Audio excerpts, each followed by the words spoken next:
বামফ্রন্ট সরকার এলো, সে বছর প্রচণ্ড বৃষ্টি, এত বৃষ্টি যে কোমর সমান পানি হয়ে গেল। তখন খেলাফত কমিটির লোকেরা বামফ্রন্টের নেতাদের ধরে তখনকার বামফ্রন্টের মুখ্যমন্ত্রীর কাছে গেল যে এক কোমর পানিতে নামাজ কী করে হবে। তখন মুখ্যমন্ত্রী, বামফ্রন্টের মুখ্যমন্ত্রী অস্থায়ীভাবে, ওই ভাষাটা দেখুন, চিঠি যে চিঠি আমরা পেয়েছি, রেকর্ড তো ফাইলে থাকে রে ভাই, রেকর্ড তো উড়ে যাবে না। এই মমতা ব্যানার্জির চোরের ফাইল উড়ে যাবে? কোনোদিন উড়বে না। এই যে মহাকাল মন্দির উড়ে যাবে? উড়ে যাবে না। এই যে ওয়াকাফের সম্পত্তি ফিরাদ হাকিম বাড়ি করে আছে দিলকুশা রোডে, উড়ে যাবে? উড়ে যাবে না। এই যে নিউ টাউনে ওয়াকাফের সম্পত্তি, মসজিদের জায়গা ভেঙে মন্দির করলো মমতা ব্যানার্জি সরকারি টাকায়, উড়ে যাবে? উড়ে যাবে না, রেকর্ড থেকে যাবে। সেই রকম রেকর্ডে যা পাওয়া যাচ্ছে যে বামফ্রন্ট সরকার অস্থায়ীভাবে, তাৎক্ষণিকভাবে, টেম্পোরারি নামাজ পড়ার অনুমতি দিয়েছিল রেড রোডে। শহীদ মিনার থেকে রেড রোডে অস্থায়ীভাবে, বুঝতে হবে, তাৎক্ষণিক। আপনার বাড়ি বন্যায় ডুবে গেছে, এবারে আপনাকে অস্থায়ীভাবে জায়গা দেওয়া হলো স্কুলে বা কোনো দোতলা বাড়িতে কারোর, তা বলে সেই বাড়িটা তো আপনার দখলে হয়ে যাবে না, বা স্কুলটা আপনার হয়ে যাবে না। ঠিক একই রকমভাবে তাৎক্ষণিকভাবে, অস্থায়ীভাবে নামাজ পড়তে দেওয়া হলো। কিন্তু ওই যে রেড রোডে নামাজ পড়া শুরু হলো, তারপর থেকে ঈদ আসে, বকরিদ আসে, বামফ্রন্ট সরকারের আমলে চলতা রাহে নামাজ চলতা রাহে। তারপরে মমতা ব্যানার্জি এলো, মমতা ব্যানার্জি 15 বছর ধরে ওই রেড রোডে নামাজ চলতা রাহে।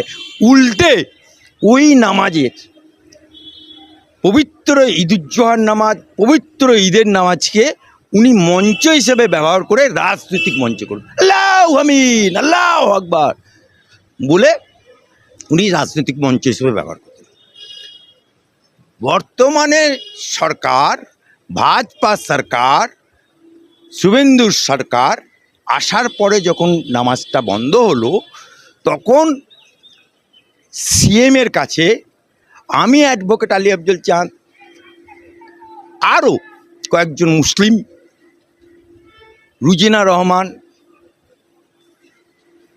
থেকে শুরু করে কাসেম আলী শুরু করে আরও কয়েকজন বিশিষ্ট মুসলিম বর্গগণ আমরা শুভেন্দুর সিএমের কাছে গিয়ে দরবার করি, এবং দরবার করাতে উনি বললেন রেড রোডের পরিবর্তে ব্রিগেড দিলেন।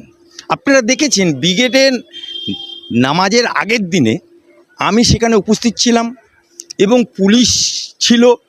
কোথায় অজুর পানি রাখা হবে, নামাজ পড়তে গেলে উজু করতে হবে, কোথায় কার পার্কিং হবে, কোথায় মঞ্চ হবে, কোথায় ইমাম দাঁড়াবে, সমস্ত অ্যারেঞ্জমেন্ট খেলাফত কমিটির লোককে সঙ্গে নিয়ে, পুলিশকে সঙ্গে নিয়ে আমি অ্যারেঞ্জমেন্ট ব্যবস্থা আমরা করে তারপরের দিনে নামাজ হলো। কিন্তু এই নামাজকে নিয়েও মমতা ব্যানার্জি এই রেড রোডের নাম আজ স্থানান্তরিত হওয়ার কারণে, ব্রিগেডে হওয়ার কারণে মমতা ব্যানার্জি এটাকে নিয়ে দাঙ্গা লাগাতে চেয়েছিল।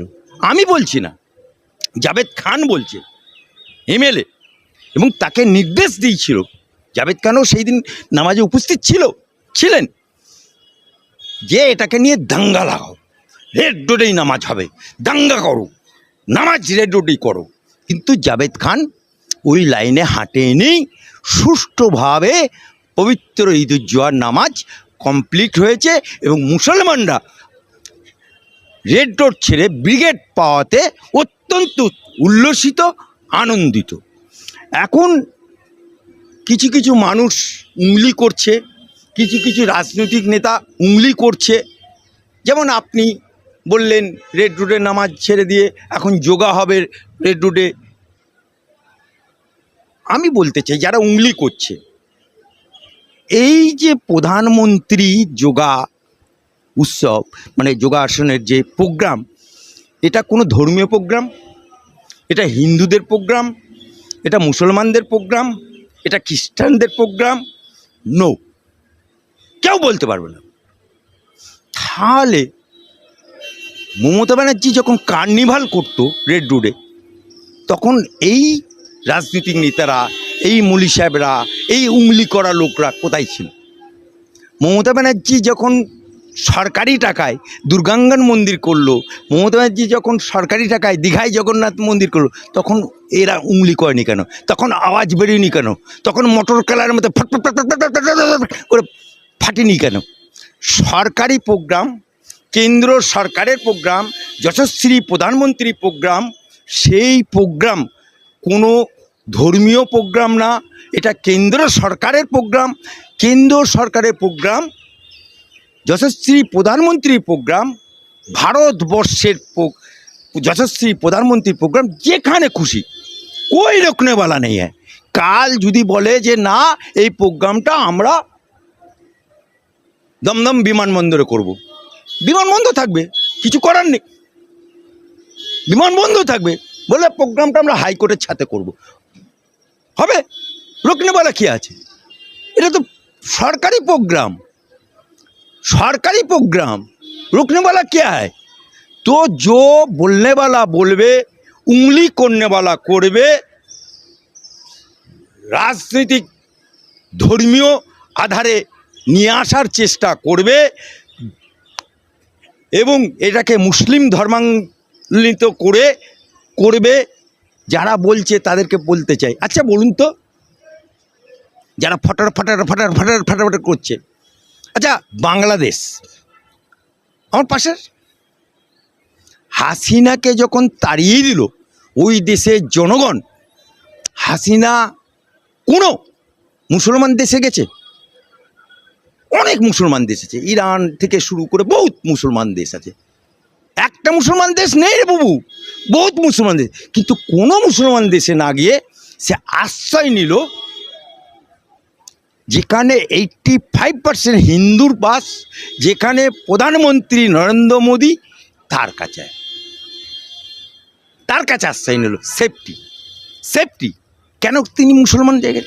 সেই বাংলাদেশে আজকে হাজারো মসজিদ আছে,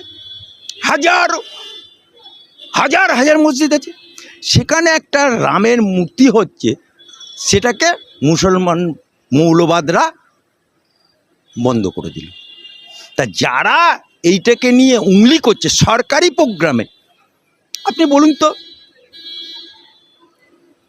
লক্ষ্মী ভাণ্ডার বন্ধ হয়েছে, তা লক্ষ্মী ভাণ্ডার বন্ধ হওয়ার পরে অন্নপূর্ণা যোজনা চালু হয়েছে, ফর্ম ফিল আপও চলছে, টাকাও ঢুকছে। আমি চ্যালেঞ্জ করে বলছি, যারা উংলি করছে তাদের বউগুলো আগে করেছে, খোঁজ নিয়ে দেখুন, অন্নপূর্ণা ভাণ্ডার তাদের বউগুলো আগে করেছে। তোমার ছেলে মেয়ে সরকারি স্কুলে পড়ে না তোমার ছেলে মেয়ে বেসরকারি স্কুলে পড়ে? কেন বললাম তোমার ছেলে মেয়ে যদি বেসরকারি স্কুলে পড়ে তাহলে কোনো রকম সরকারি প্রকল্পের সুবিধা তোমরা পাবে না। এটা আমার কথা না, এটা নতুন সরকারের কথা। তো আমি নতুন সরকারের কাছে একটা কথা বলি, আপনারা যারা নেতা মন্ত্রীরা আছেন, আপনাদের ছেলে মেয়েদের কি সরকারি স্কুলে ভর্তি করেন কখনো?